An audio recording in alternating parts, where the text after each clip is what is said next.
गोड़भेला block बंगमुंडार पूर्वतन सरपंच प्रभासिनी प्रधान बद पिछा छाड़ुनी।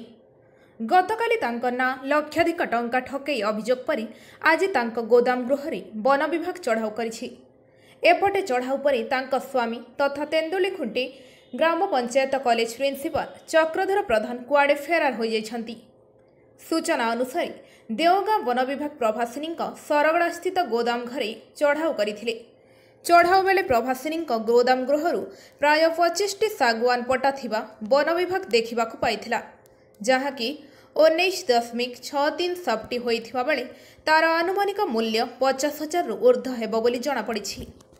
एने वन विभाग पक्षर प्रभासिनी स्वामी चक्रधर प्रधान नारे एक मामला रुजु करी तदंत करने सह समस्त पटा को जबत करा जाइछि। तेबे घटना परठू चक्रधर प्रधान को कुआड़े फेरार हो जाइछंती।